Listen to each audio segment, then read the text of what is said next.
Yep, that's Xenoblade. If you clicked on this video, it's either because 1. You're a Coolin' stan, or 2. You're a weeaboo. Either way, you're cringe. Xenoblade Chronicles 3 is a fantastic JRPG and arguably the best one in the series thus far. Oh my god. Oh, I have to walk his speed. The game sticks to its roots with its non-stop tutorials, but in the end, navigating menus and engaging in combat becomes second nature. What the f? I'm trying to understand the switching of the classes and master arts and skills, and my brain is so... oh my god. Xenoblade 3 demonstrates peak JRPG combat and storytelling, with a plethora of callbacks and references to the previous 2 titles in the trilogy. The previous 2 titles are a must-play before tackling this new entry in the series. The game isn't perfect, as it has some issues that hold it back from being flawless. This is a spoiler-free review up until the obvious spoiler section at the end.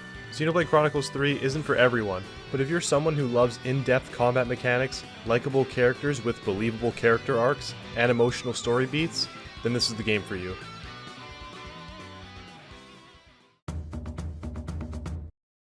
Alright, so, there are 2 factions. Keves and Agnes. In this world, the lifespan of these people is 10 terms, which equates to 10 years, and the time that they have left is shown by a symbol on their body. These factions need to kill each other to gain life force to prolong their lives. Anime. The main crux of the story is that our 6 main characters come from both sides of this eternal conflict, and they come together to try and change the future. They also gain the power of something called Ouroboros, which allows 2 characters to link together and gain strong abilities. This was in the Xenoblade Direct, it's not spoilers, don't worry. Anything more than that is spoilers though, to be honest. Oh, and the main antagonist is named fucking Mobius. There's no way this is real. I'm living in a fantasy world. I believe that the main cast of this game is really strong character-wise. A lot of the heroes and side characters get some love too. Some more than others. When it comes to the main characters, we have Noah, Mio, Uni, Tyon, Lance, and Senna. They all have distinct personalities, and stand out from one another pretty well. All of the protagonists feel like they belong in the party, especially if you decide to tackle some side quests. You'll notice a lot more character development and growth that you wouldn't see from just playing the main story. Don't skip out on the amazing side content.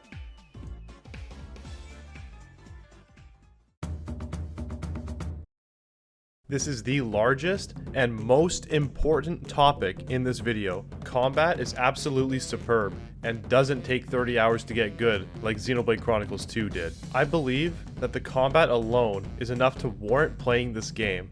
The amount of customization and experimentation is unlike anything I've seen in a video game before. It was super fucking confusing at first and didn't make any sense, but once it clicked, it made me want this style of combat to be in every JRPG from now on. You're able to control 6 characters relatively at the same time. This does seem like a lot, because it is. It's overwhelming at first, but it just takes a bit to get used to. To start, each character has their own starting class with the max level being 10. Later on in the game, you'll unlock quests that will increase that cap to level 20. The more you use a certain class, the more progress you make towards the other party members unlocking it, as you can see by the silhouettes here. Leveling up another class allows that party member to use some of those skills and arts on other classes. To make it even more confusing, Keves class arts can only be used on Agnes classes, and vice versa. Scratching your head yet? I sure was. This is the benefit of leveling up multiple classes per character. There's so many arts to choose from. Some heal, some drop area of effect rings, some inflict break, topple, daze, burst, or smash, and that's a whole topic in and of itself. There's also a whole ton of hero classes to unlock, with unique skills and arts that can change how a party member plays exponentially. The game wants you to experiment as much as possible. The other customizable option is accessories. There are dozens of different accessories, like increasing auto attack damage, decreasing aggro on art usage, recharging the arts when you revive someone, and extending an enemy's topple duration. To be fair, there are lots of useless ones, like this. Why the fuck would I use a slot for this? All party members are also able to equip gems that give a bunch of different benefits. Gems are acquired through crafting with materials you find throughout the world. Anyways, I guess I should talk about the actual combat too, huh?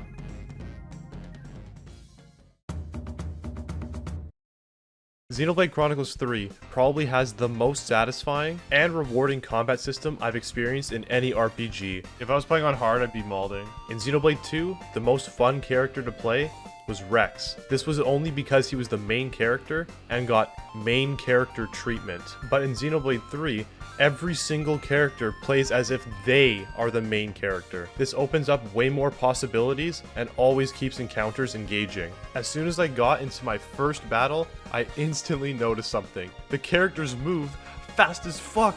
They be schmoovin'.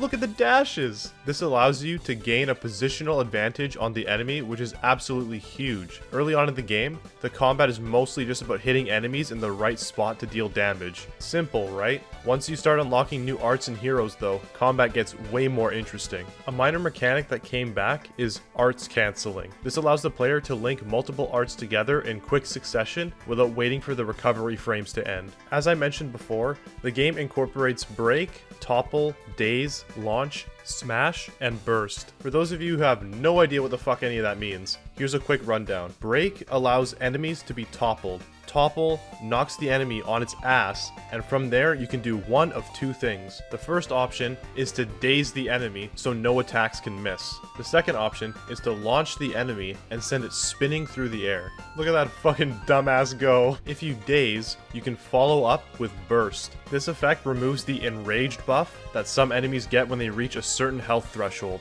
This is a very important mechanic later on. It also provides bonus item drops, but who really cares, to be honest? If you launch, you can follow up with smash, which is what I love to do. This inflicts massive damage, and if done in a chain attack, it can be straight up devastating. The addition of fusion arts was pure genius. It allows you to use two arts at the exact same time. Once you fill up the meter for both arts, you can hold ZR to combine them and use them simultaneously. You can have many different combinations of arts, but my personal favorite thing was seeing if I could equip break, topple, and daze on the same character, which, spoiler alert, you can actually do that, and it's hilarious.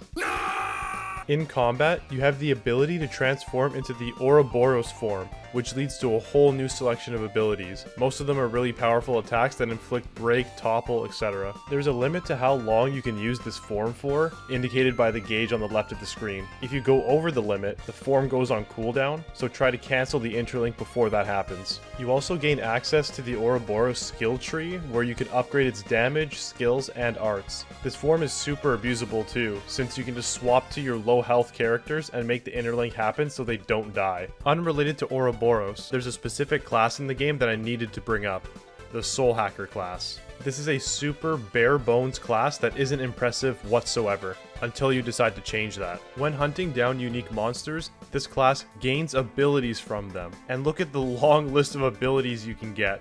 It's insane! I swear, every unique monster in the game gives either a skill or an art for this class. I love the concept of this class. It just makes hunting down unique monsters even more worth it in the long run.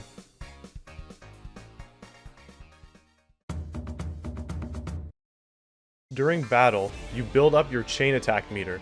Obviously, if you've ever played a video game before, once this is full, you can begin a chain attack. Here's a crash course on how chain attacks work. First, you choose an order, and each character has their own specified benefit. Once you choose, you have to make the bar at the top right reach at least 100% to complete said order. Each order uses a third of the chain attack gauge, with the exception of hero orders, which take none of the gauge. Attacker classes have the First Blood ability, which grants 25% more TP when they are used first. Healer classes have the Point Limit ability, which means they cannot go over 99%.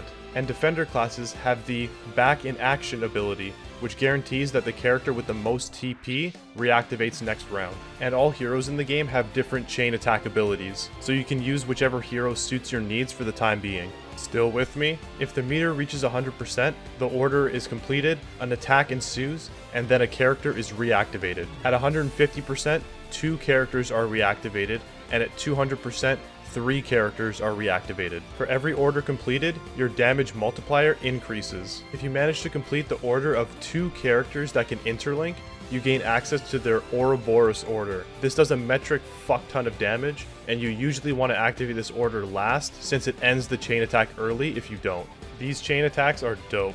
If you kill the enemy during a chain attack, the remaining damage dealt is converted to bonus XP. And I think that's about it. If you manage to follow all that, then congratulations! You now have a basic understanding on how combat in this game works. But if you didn't follow along or understand anything, just know that the combat is sick as hell. Play the game, play the game, play the game, play the game, play the game, play. The difference is, you're an asshole. What's nothing difference? The writing is good. It's a JRPG, so it can be cringe at times, but not so bad that you want to end it all. I think the original Xenoblade Chronicles had the best writing, but this entry definitely holds up. The voice acting was also good all around. I'd say this was definitely more of an issue in Xenoblade 2. In this game, there's really only one character that got on my nerves, but luckily they aren't in the game too much. What? My name? You got a problem with it? Yikes. The main cast plays really well off each other and can be quite sarcastic and crack jokes, which I really love. It took a little bit of getting used to the words snuff and spark being substituted in for fuck, but honestly, you get used to it. Other than that, I don't really have any complaints.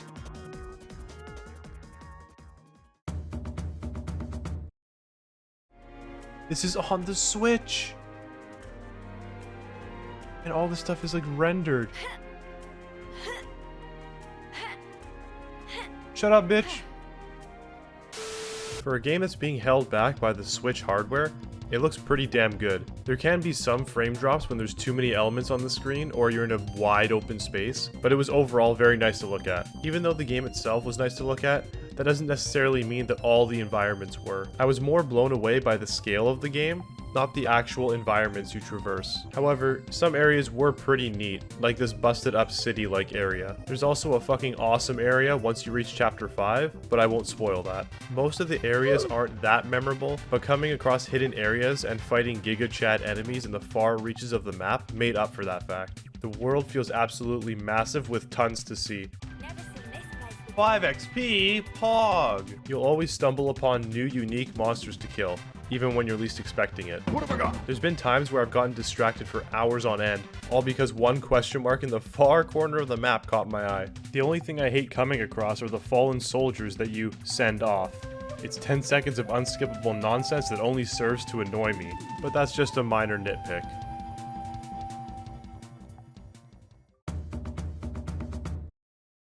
Over the years, sound design and music has become one of the things I care about most in video games. Even if the game sucks ass to play, I'd suffer through it just to hear what the music had to offer. Sadly, this time around, the music wasn't very memorable. This is a damn shame since the game came off the back of Xenoblade Chronicles 2, which, in my opinion, slapped hard in the music department. Which, surprise surprise, is the reason I have a song from Xenoblade 2 playing in the background right now. To me, this song was just more impactful than the entire Xenoblade 3 soundtrack. 2 just succeeded in making me more hyped than 3, that's all. There's still a few good songs in here, like the Chain Attack theme and the Elite Monster Battle theme. But I noticed that the Chain Attack theme will interrupt certain boss themes, which sucks since you only get to hear that theme once, while you hear the Chain Attack music the whole game. Sound effects were fine, and nothing stood out as annoying, so I don't really have much to say about that aspect, to be honest. Only thing I'll say is hearing the characters yelling during battle is still super funny to me.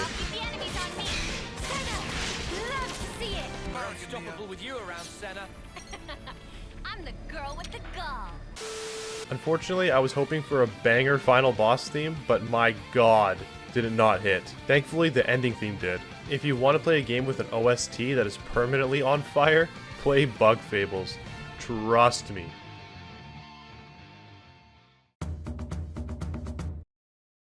So the final boss was dog shit. The final boss was the worst boss in any game I've ever played, I think. Now, I just wanted to touch on a few spoilers here. I won't be touching on the overarching story, just about what you can do and unlock after the game ends. Skip to this timestamp if you don't want to see spoilers about endgame content. You were warned, so snuff off. Also, how are they? They're literally all in a bath naked. This is interesting. Oh my god, he died? Does it? After you beat the final boss, you save your game and you're given two options. The first option is you can continue from just before the final boss. Your save then gains the ability to reduce your party members' levels. This helps you grind out classes if you didn't get the chance to do so before becoming over-leveled. You also get the chance to have Mania and Nia join your squad as super powerful heroes. They each have their own mini quests to complete, which include references and callbacks to the first two games. The second option is that you can start New Game Plus. This essentially is just giving you the option to replay the main story with your character and class levels carrying over. In my opinion, there's no real point to do this, since you can just continue from before the final boss and complete anything you missed without having to grind through the main story again. You also missed the chance to have both Melia and Nia join your party, so if you really want to play the story again, be sure to keep an extra save. I would go into the story, but this video is already long enough as it is. Plus, I'm a lazy piece of shit. If you plan on playing the game yourself, don't Google a synopsis of the game. Playing it all the way through with no spoilers makes the experience that much better.